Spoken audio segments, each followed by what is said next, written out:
It's not easy to begin a service to talk about a person as special, as wonderful, as beautiful, and as important to so many people as we're doing today. It will indeed be a difficult task to put our feelings together and to be strong enough to stay through this service, to stay through this hard period of time, to honor the memory and the blessing of our beloved friend, Goldlust. And I think that when we lose a person as dear as her, the thing that will get us through it is just knowing how she would handle it, what she would do, what she would want us to do. Just like so many things in her life that were difficult and challenging and scary, she went through it with courage, with strength and conviction, and she used those dark moments to give love and guidance and caring to her family. So we hope to have her strength as we do what we have to do today. As we share these words today, we think about what we're doing. We're saying words that give us comfort, but we're also saying words that give her comfort. We want her to know that even though her life was much shorter than we want it to be, she did so much with her time. She accomplished so much. She did so much. She was so much.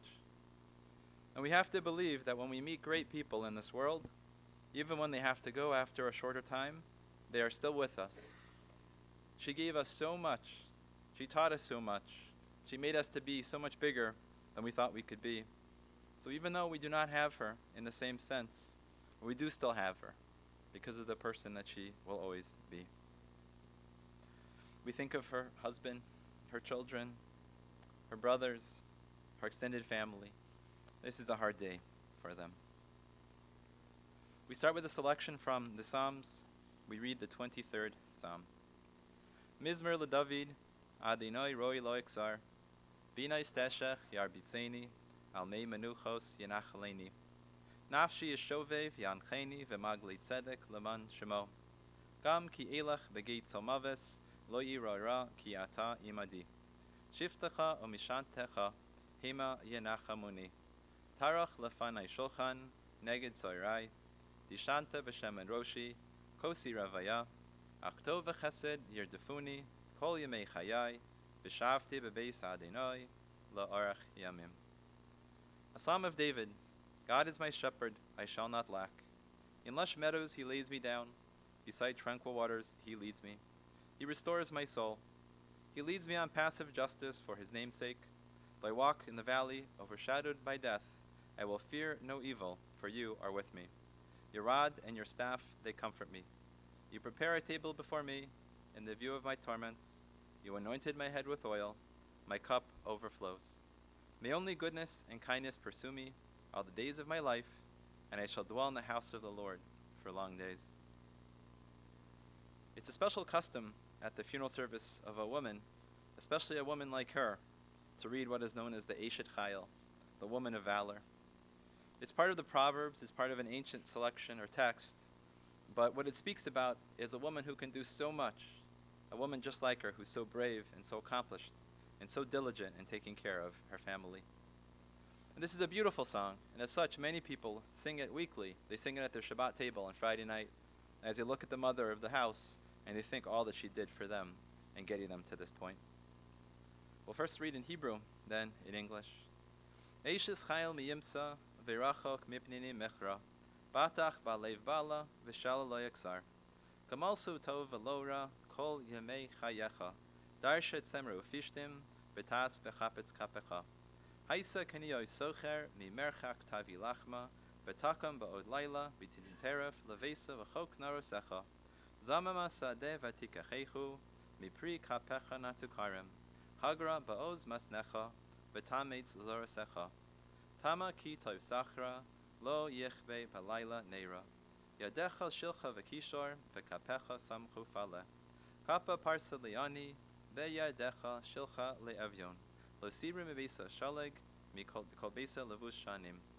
Marvadim asisala, sheish va'argman levusha. Noda b'sharim bala, v'shifta im zikne aretz. Sadi nasisa v'timkor, v'chagr nasna knani.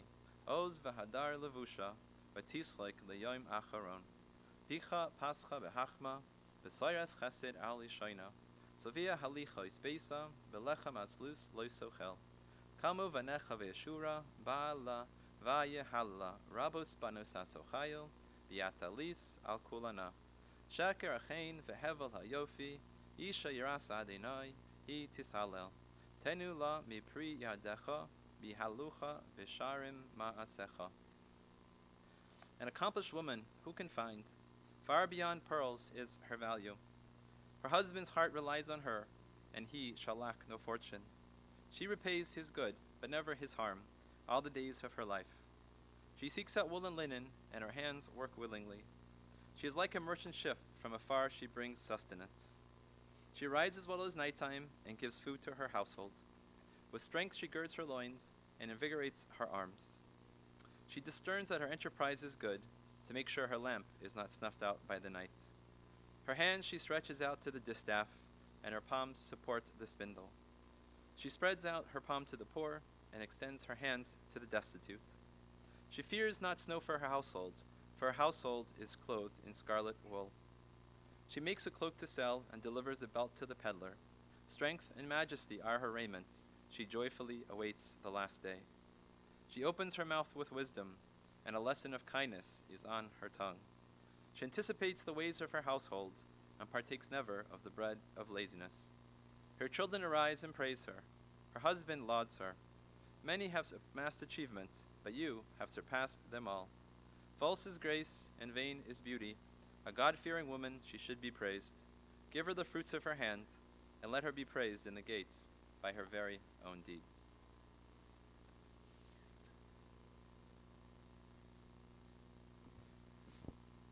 It's a very important thing to eulogize, to share words for the person who has passed away. And very often, it's the role of the rabbi to do so, because it's just too hard for the family to put together the words and the strength to do so. But not this family. This family has said that we want to do it ourselves because we knew her the best. And so in just a few minutes, you will hear soon from the family, and I will just give what I can as an introduction.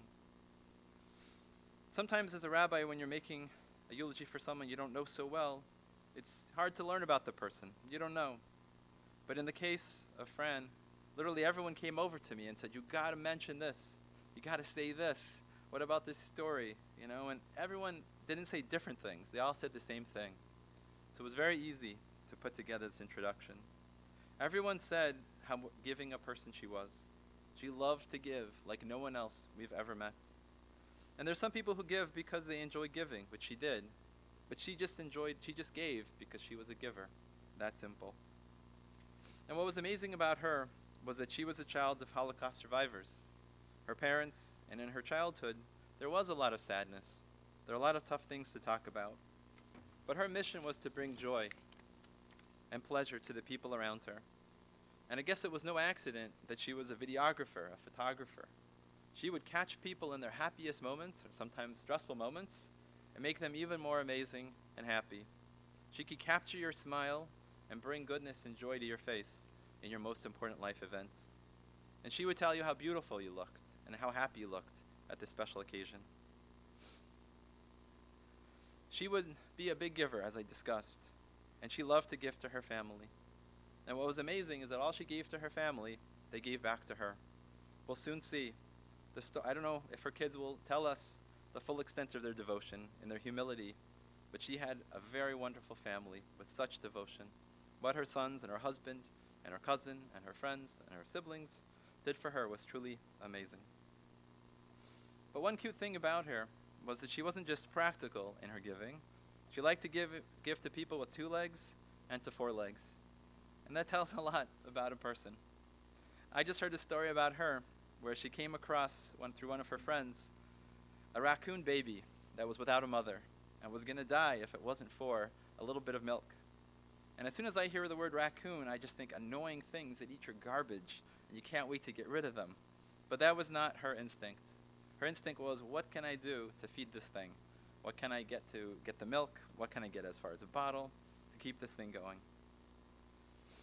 And as I alluded to, her love of giving went to her family, and they sure knew how to give. When she got the prognosis that she had a very serious disease that we have not yet figured out how to cure and how to manage as well, Her family said this is not going to stop her. The doctors in her family invested huge amounts of time to figure it out. They weren't satisfied by what was written already and done and discussed. They were going to find a way to give their life, more life to their mother, and help her to live a better life. And their kindness was an incredible investment because it gave her more time to do what she loved the most. And it was an incredible investment because it's going to help other people, God willing, with the same disease that she had to live longer and better lives.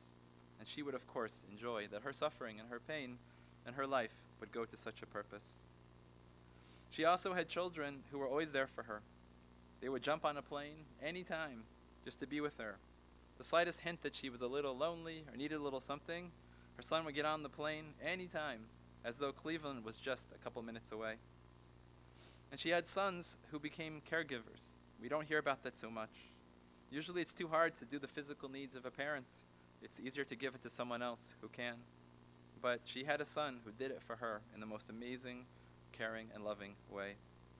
And of course she had a husband who had to travel for business, but he knew that the weekends was the time that she looked forward to with him. And he never missed it, and he was always there for her. Her brothers were her strength. And from knowing, I know Howard a little bit, and from knowing Eddie Elimelech, I know they have a lot of strength. You know, one thing I know about Elimelech is that he's a devoted guy, and whatever he believes in, he does. And I'm sure that that gave her a lot of joy that her brother could be so passionate and so believe in what he believed in.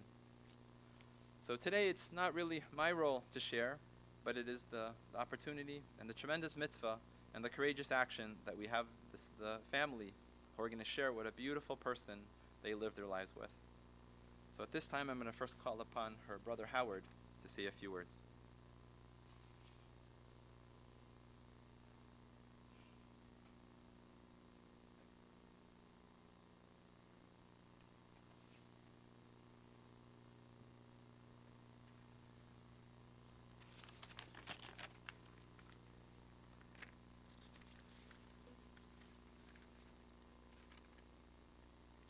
So I was sitting with Fran at her bedside just this Wednesday. I was thinking about our past. What a life we had together. It was a simple, somewhat ordinary life. The tides of civilization did not sweep us up and try to drown us or crush us like what happened to our parents. Our challenges were more mundane, children and family. But all this comes with its own challenges. Fran and I met these challenges together. We spoke generally weekly. I traveled here 3 times a year. We would come together for the smachot that we celebrated. Nothing on the surface of these 2 lives screamed bestseller book or blockbuster movie. But what is hidden from sight is all that Fran did, all she contributed, and it is and will remain breathtaking. First, she was directly responsible for historicizing, yes, that is a word, people's joyous events. She was an artist with a video camera. Anyone can record an event. Well, not exactly, because I was given the job of recording Ian's Brit Milah, and I couldn't figure out how to turn the camera on and off. So I basically got a lot of pictures of Fran's grass and very few pictures of the bris. It's one of the few things that Fran was angry at me about and never forgave me for. So I take this opportunity to ask for mechila for that, which you can also do during this time. But Fran's recording was art, and it was revered by her clients. The record of one's life through their smichot matters, and to deliver it beautifully is enriching. Fran also recorded history. Among other things, she traveled with a Holocaust survivors group on their own walk of the living, and maybe Stu will go into it more later, but it is now an important historic artifact. It's important for me to transmit our history to our children. Sadly, we did a poor job of chronicling that history while anyone was alive to tell us. Truthfully, we're just bad historians.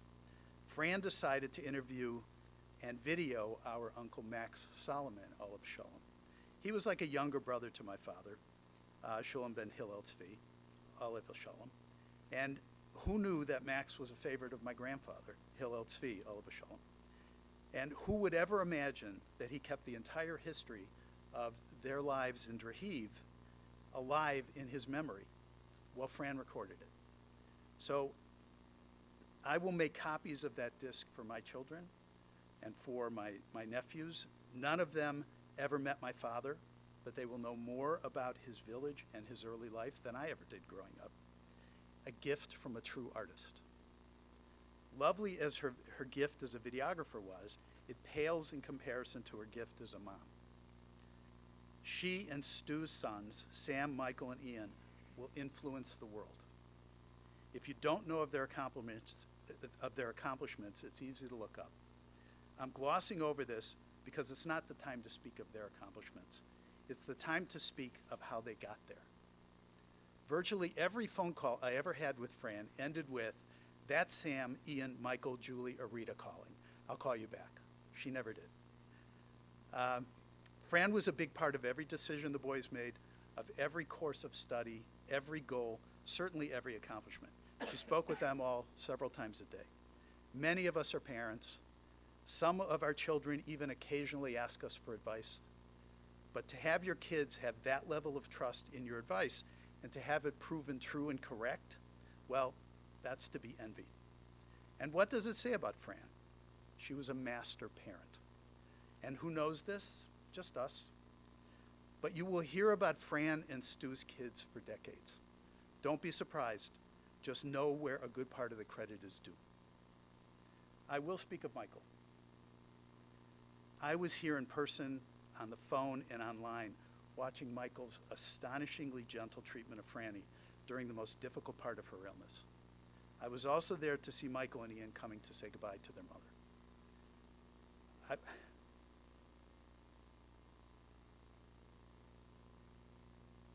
I was heartbroken. My beloved sister was gone. But I rejoiced in knowing how much love Fran knew from her children, how they managed the treatment to allow her a very full life despite this ferocious disease, and yet handle her with such tenderness.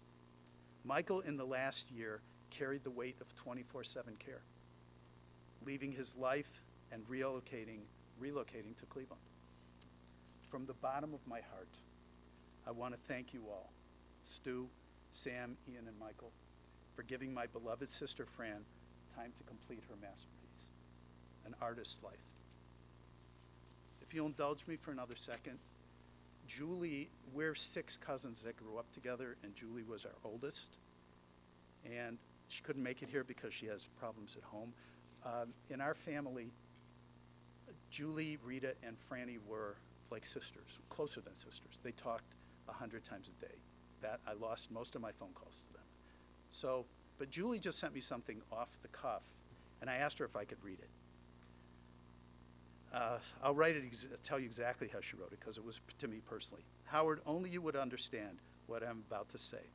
From the bottom of my heart, I truly believe Frances was one of God's angels put here on earth to watch over everything for him. She cared for the birds and the squirrels and the spiders and the deer and the people. Nothing was too big or too small to receive her care. She was put on earth to do just that for all of us that didn't care enough. We're too busy with our own lives, our own troubles, and our own fanatics of what was important. But Frances was here to do it all for God, for the smallest of his creatures, for his plants, and for all of us, never complaining, only listening to us complain, knowing it was part of her job here on earth. We are really going to miss her, but I guess God needed her more than we did. Thank you.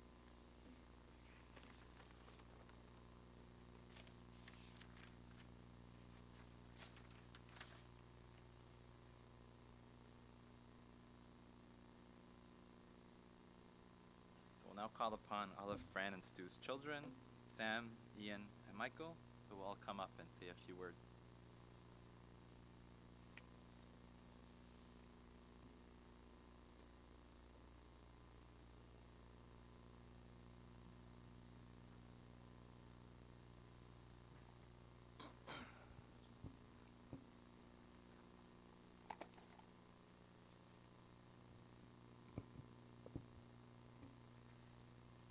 First, I'd like to thank everyone for coming on short notice.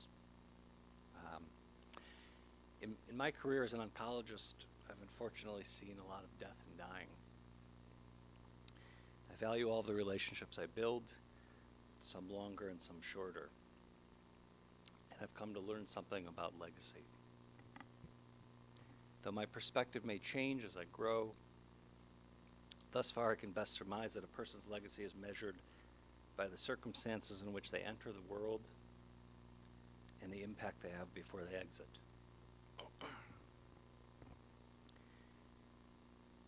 My grandparents, Sam and Terry Friedman, were survivors of concentration camps and unspeakable horrors. As they knew, and as the world subsequently learned about Germany, Sam and Terry were subject to a regime that saw human life as dispensable. Volumes have been written about the phenomenal impact not only upon those survivors, but their children and grandchildren. Deep-seated reactions run the spectrum of dysfunction from simple anger to severe mental illness. But many were able to move on with a new life in a new country and with new challenges. 25 years after the Allied victory in Europe, a nascent movement evolved in the US and UK. It was called People for the Ethical Treatment of Animals, or PETA. The Torah gives us guidance as Jews on how to treat animals with compassion, even when their fate is slaughter. But this fringe collection of activists asked new questions. Are animals dispensable beasts put on earth solely for man's benefit? Or are they as deserving of life as we are? Early animal rights activists may not have been the most attractive group of people, but they had the insight to bring on an ambitious 20-something with a pretty face to do their print ads and news interviews. What they were not aware of at the time was the tremendous impact my mother would have on their cause, helping to catapult it to the worldwide movement of hundreds of thousands of people that it is today. Whatever your thoughts on eating meat, as a society, we've been complicit to terribly egregious animal cruelty in the past. Electrocuting live mink to make fur coats, burning the eyes of rabbits with caustic chemicals for cosmetics testing, and other evils that have since been eradicated because of the work of PETA. One anecdote, which may be somewhat gruesome, but has always stood out in my mind, involved a notable researcher at the National Institutes of Health in DC.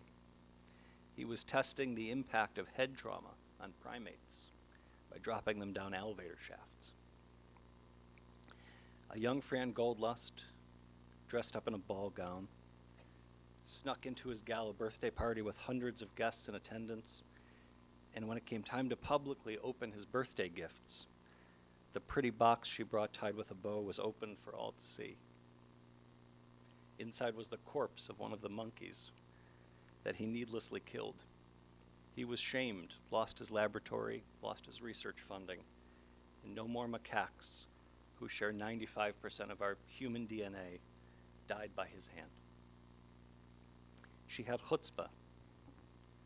She also had the chutzpah to step away from PETA when the death threats and day-to-day stress of her high profile got in the way of her fledgling family, and she knew it was time for her focus to evolve.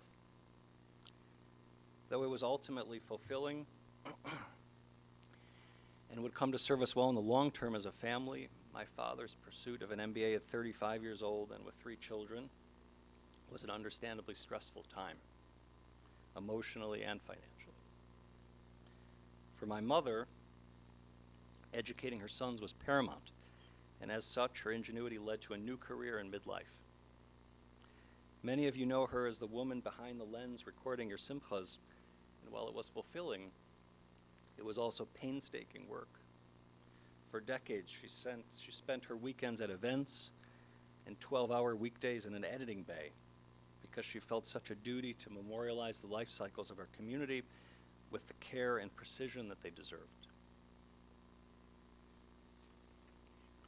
But ultimately, she did it for us, for Michael and Ian and I. She felt a duty to send us to Salman Schechter so we would always know where we came from. She sent me to Hawken because her instinct told her that to fulfill my potential, I needed close attention and guidance.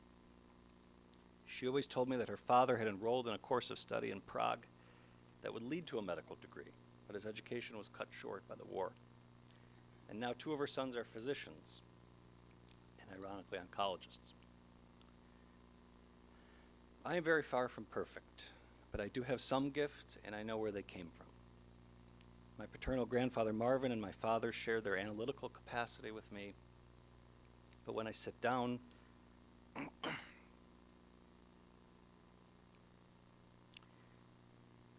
with someone who is sick and at their most vulnerable, and I know what they need to hear to know that we'll look for hope together, that comes from my mother. Ultimately, we were promised 3 to 5 years from her cancer diagnosis, and we made it to 10. The vast majority of that time wasn't spent in an infusion suite or a hospital bed. In fact, we've traveled the world together as a family and seen more things together than we ever could have imagined. And I'm very grateful for that.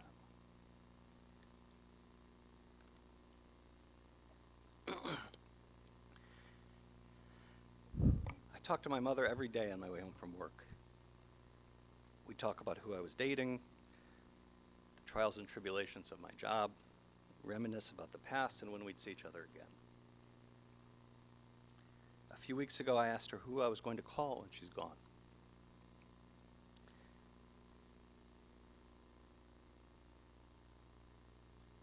Who was I going to turn to for advice, for guidance, and to bolster my confidence when I'm insecure?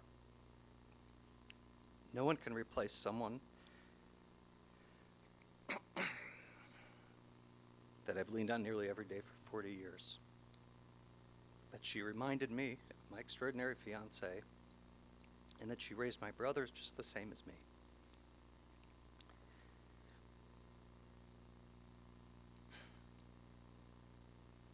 To care for each other, to make decisions that not only benefit us, but the greater good, and to never forget where we came from, and to make sure we have something meaningful to leave as a legacy of our own. Thank you.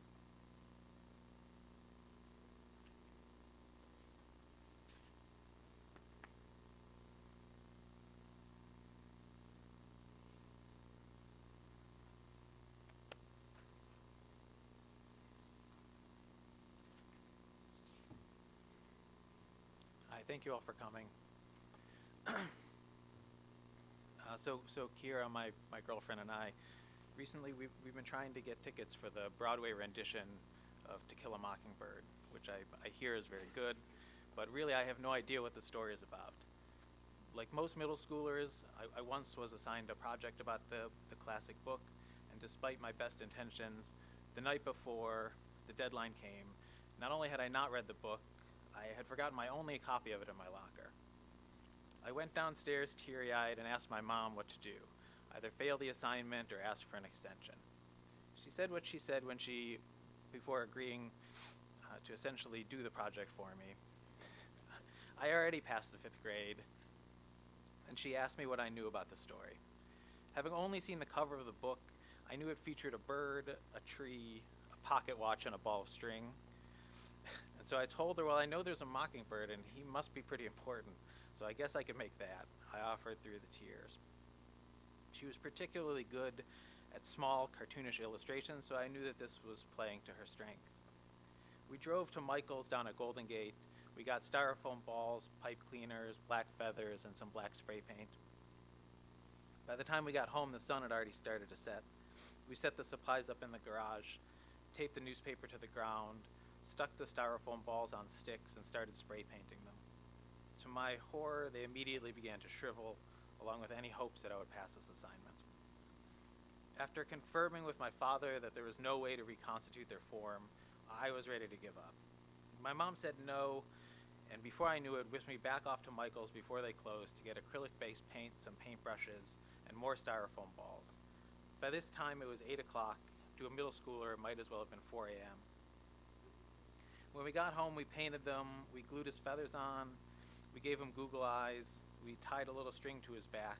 It was a very convincing replica for the bird, which you could find on the cover of the book. The finished product far exceeded the reasonable capacity of any middle schooler, and as I sat with it on my lap on the way to school the next day, worried that the tackiness of the paint would reveal the haste for which it was prepared, but lo, my teacher fell for it. She loved him so much that he sat suspended from the ceiling in the classroom the rest of the year, a constant reminder of what we had accomplished together. It was a lesson that she reiterated through actions and example. Just because somebody else couldn't or isn't doesn't mean that you can't or shouldn't. Not afraid to lead, she was the first to call a newspaper, she was the first to organize a protest, she was the first to disrupt unethical research by dressing up like a doctor and breaking into the hospital, which is a different time than the time my brother referenced.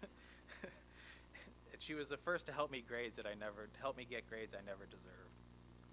If you like this speech, which I've been turning over in my head for some time, but only sat down to write this morning, it was because of her. If you didn't like it, it was because she wasn't here to help bail me out. As you've heard so far in every speech, all three of us spoke to her nearly every day. Her example has been our guiding principle and the source of our perseverance, even after our accomplishments outpaced her standard deflection of I already finished that grade. I want to thank you all very much for coming and remembering her along with us.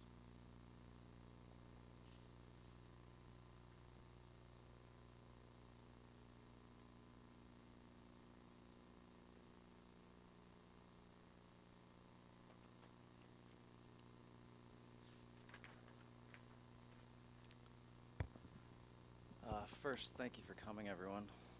I learned a long time ago not to try and compete with my brothers. So I just wanted to make a few brief remarks about what I learned from my mother and what kind of person she was. Apparently she was the type of person that didn't know that the mockingbird didn't quite feature so prominently in the book.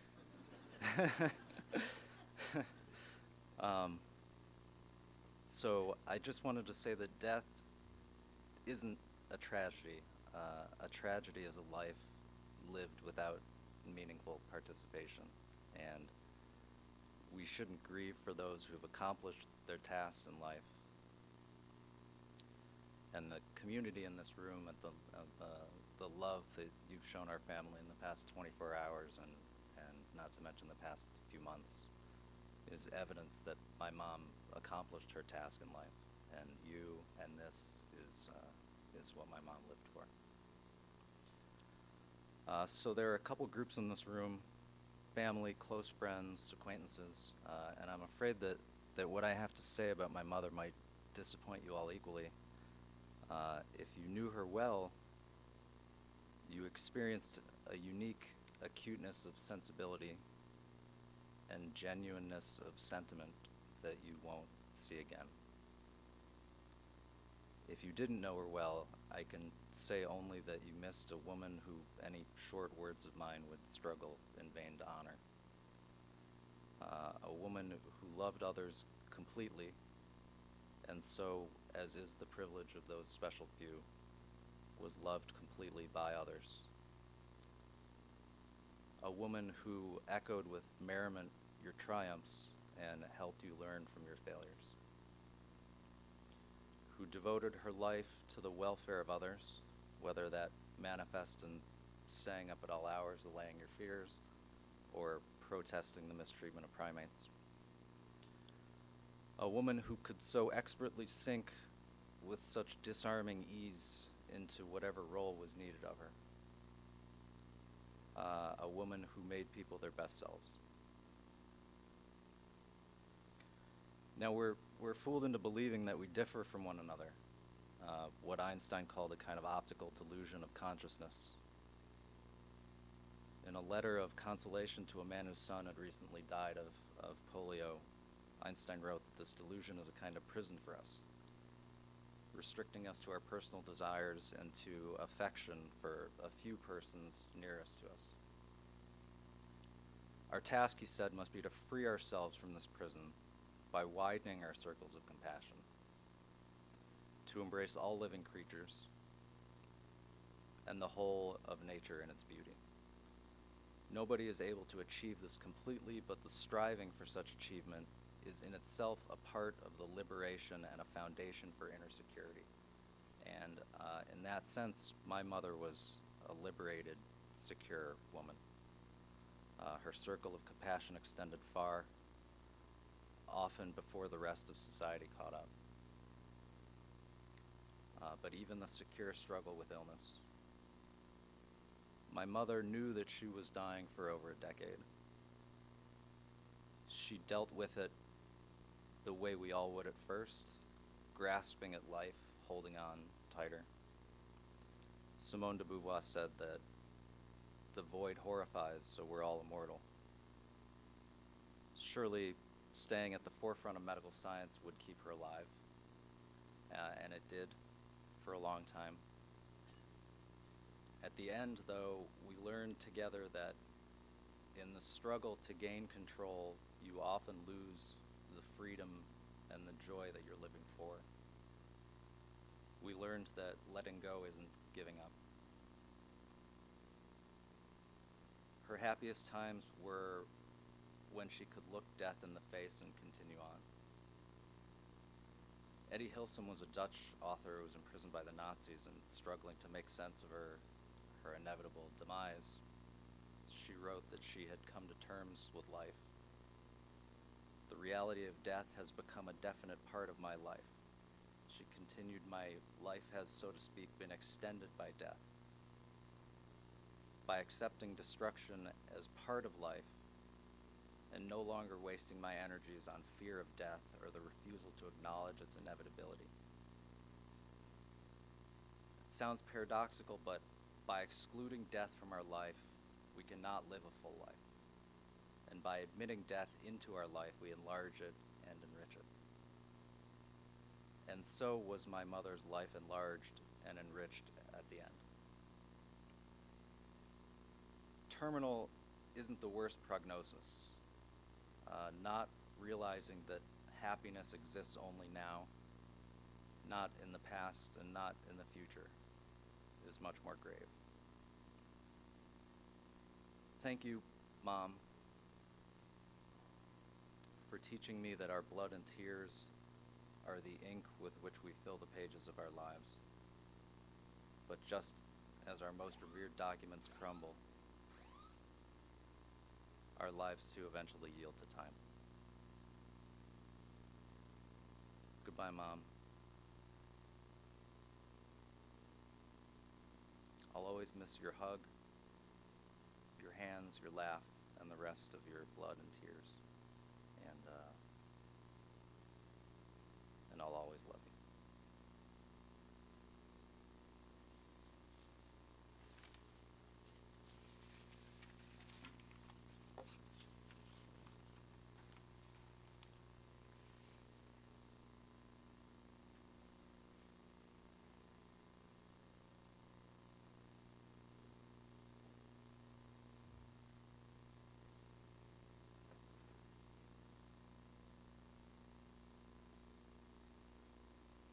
Now we call upon Fran's dear husband, Stuart, for a few words. I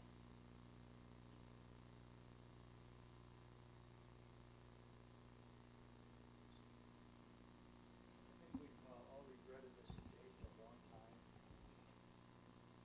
And I really don't have a prepared speech like my son's, but I think that I just want to give you a little insight on what I've learned from Fran over the years.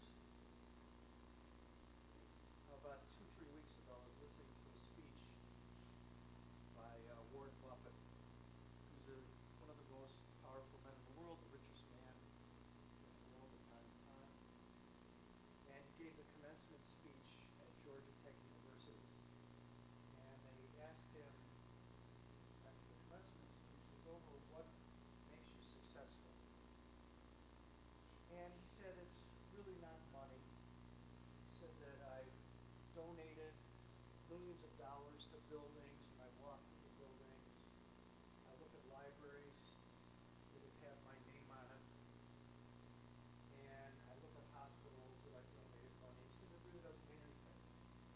The only thing that means something is the love that you get from others, and the people that you really want to love just truly do love you and care about you. And I think Fran's life is an indication of that. We would walk through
diagnosed with your illness, I think the mean lifetime after 2 or 3 years was like 10%.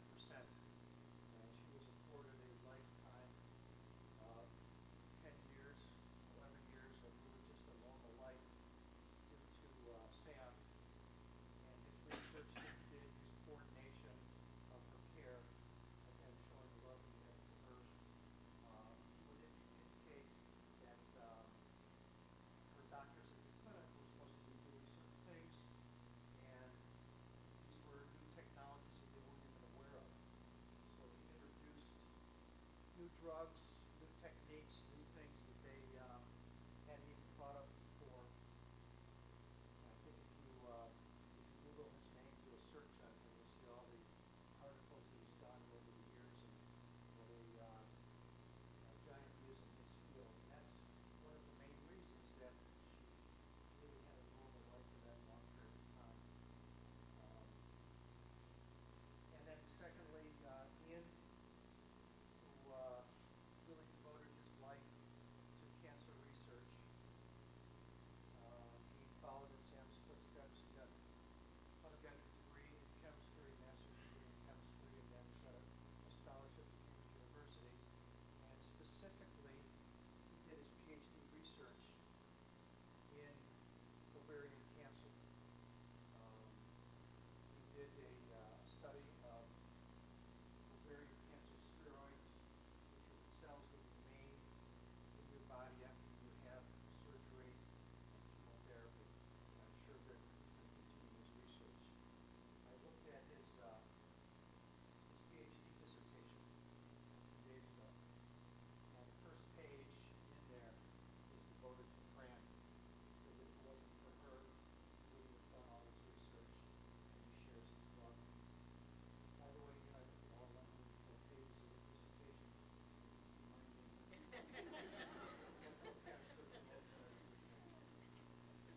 and then he went back to New York to Columbia, where he graduated from medical school and he continued his career in medicine, hopefully adding to the body of science. And then finally, Michael, who, as was mentioned before, came here from Los Angeles to dedicate his life to taking care of Sam, and that we're doing an event that he did, staying with her 24 hours a day, looking at everything that she needed, attending to her every need. Was just an amazing thing that we'll not see ever again. He was very, very adamant about her care. He knew more than the doctors knew about what she needed, and he would communicate with the staff at the hospital all the time. So I'd just like to say, just in closing, I think that as sad and as tragic as this is, I really have a few things to be very happy about. One was about 2 weeks ago, Fran was lying in bed, and she said, "I want to talk to you." And I came over to her, and she whispered in my ear, she said, "Thank you for the wonderful life we had together." And that really got me through the last couple of days. I appreciate you all coming. Thank you very much.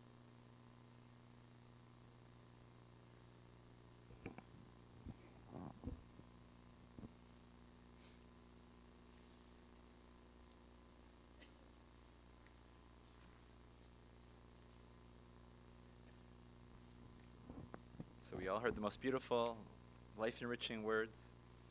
Words from people who are going through a very hard time, but they use this time to not only talk about Mom and highlight her greatness, but to give us strength and give us guidance and to tell us what they learned so that it could help us.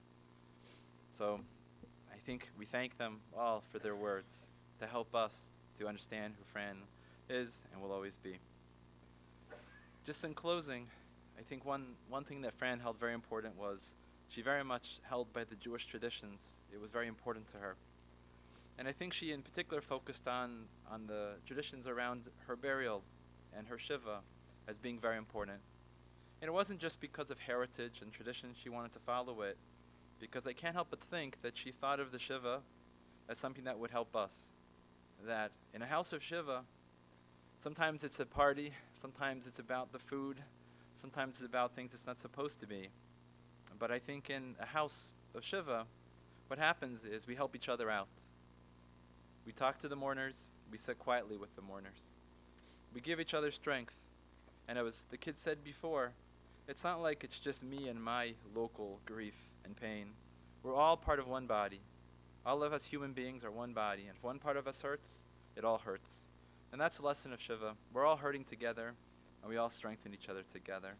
So I know that it's a good thing that we're having this, and she will really appreciate it. The arrangements to follow are that following today's chapel service, we'll go in procession, one vehicle after another, towards the Zion Memorial Cemetery in Bedford. And following the interment, the family will receive friends at the family residence, 24603 Maidstone Lane. And there will be Shiva receiving people sitting together following services and the interment until 6 p.m. today for the Sabbath. And then it will be again on Sunday and Monday evening from 7 p.m. to 9:30 p.m. We also will be having prayer services in the house, and we will have a mincha service this afternoon at no particular time, but we are going to be having the shacharit services Sunday morning at 8 a.m., and then Monday through Thursday, there's going to be shacharit services at 7 a.m., and then there's going to be a daily mincha ma'ariv service at 8:45 p.m., from Sunday through to Wednesday afternoon. But these services in the morning, they will be just services, but take note that the family will be sitting Shiva not immediately after services, but just in the afternoon, or evenings rather, on those particular days. No one has to give any donations, but if someone wishes to do so, they could always contribute in honor of Fran to the Cleveland Clinic Foundation, P.O. Box 931517, Cleveland, Ohio. And I just want to say, just really quickly, we're about to say the memorial prayer. And the memorial prayer talks about God's watchfulness, that now, when our loved one has gone to the next world, we ask who will take care of them. And the prayer answers by saying that God will watch over them in a very beautiful, very intimate way. And during this prayer, we say the name of the person, the Hebrew name of the person. And I can't help but say with a smile that her name was Fega, Para. And of course, anyone who knows Yiddish, Fega was a bird. So the bird featured in a lot of different words of the sons. It certainly was the mockingbird, but it certainly was her personality. And a lot of people I hear about Fega is that the thing about a bird is that it's always around you. It's always hovering around. It always knows what's going on. You just don't know where it is. And so in Yiddish, we hope that our Fega, that our Fran, will be like that. We know she will. She'll be hovering around us, watching out for us, making sure that we're okay, even when we don't see her right behind us. At this moment, we ask everyone to please rise for the memorial prayer. Then we'll remain standing as we have the pallbearers come forward after that, and then we will escort our beloved through the doors to the waiting procession. El Malei Rachamim, Sheichein Bamrumim, Hamsei Menucha Nechoina, Al Kanfei Hashchina, Bemalos Kedoshim Utahirim, Kezarakia Masirim, Es Nishmas, Fega Pesel, Bas Shalom, Shahalach Leilamo, Bavor Shanachnu Mispalin Bahaskras Nishmasa, Began Eden Tehei Menuchasa, Lechein Bal Harachamim, Yastirecha Besesa Kanafav Leoilamim, Beitzor Betzor Achayim Es Nishmaso, Adonai Hu Nachlasa, Visanuach HaMishkava Bashalom, Benomar, Amen. O God, full of mercy, who dwells on high, grant proper rest on the wings of the divine presence, in the lofty levels of the holy and the pure ones who shine like the glow of the firmament, for the soul of our beloved Fran Goldlust, Fega Pesel, the daughter of Shalom, who has gone into her world and for whom we pray. May her resting place be in the Garden of Eden, and therefore may the Master of Mercy, God, shelter her in the shelter of his wings for all eternity, and may he bind her soul in the bonds of eternal life. God is her heritage, and may she repose in peace on her resting place. And we say together, Amen. We're going to give the family just a moment to gather their things, and in just a short while, the pallbearers will come forward, and then the casket will be escorted by the pallbearers, followed by the family, and then behind the family will be the rest of us.